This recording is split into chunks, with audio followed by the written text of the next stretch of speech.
Mushrooms curry అండి. కొద్దిగా oil అండి, కొద్ది కరివేపాకు,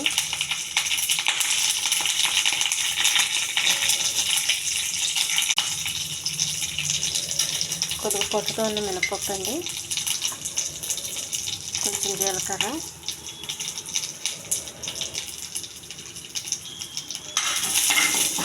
బాగా కలుపుకోవాలండి.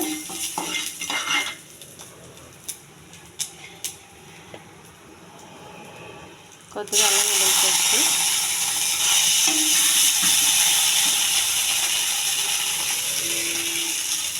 మష్రూమ్స్ వేయాలండి.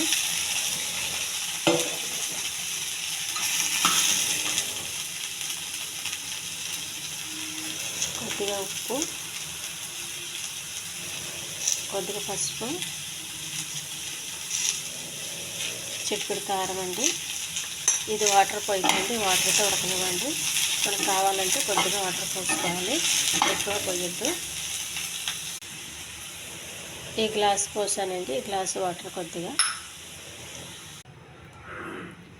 పల్లీల పొడి అండి, కొద్దిగా కొబ్బరి పొడి,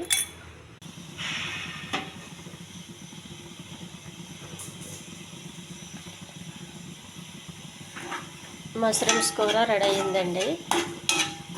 ఈ చపాతీకి చాలా బాగుంటుందండి, అన్నానికి కూడా బాగుంటుంది. ఇందులో నేను ఉల్లిపాయ వేయలేదండి, ఈరోజు ఉల్లిపాయ వేయలేదు. కొబ్బరి, పల్లీల పొడి ఇవన్నీ వేసాను అంతే. కూర రెడీ అయ్యిందండి. దించే ముందు కొద్దిగా కొత్తిమీర. మష్రూమ్స్ కూర ఎంతో అవదండి, చాలా తక్కువ అవుతుంది.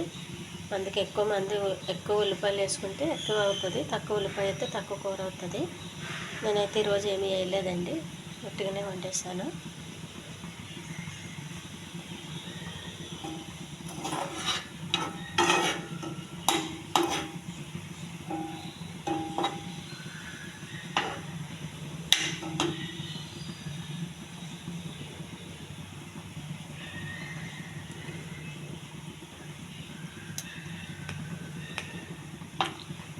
సరిపోయినాయండి, పర్ఫెక్ట్గా ఉప్పు కారం అన్నీ.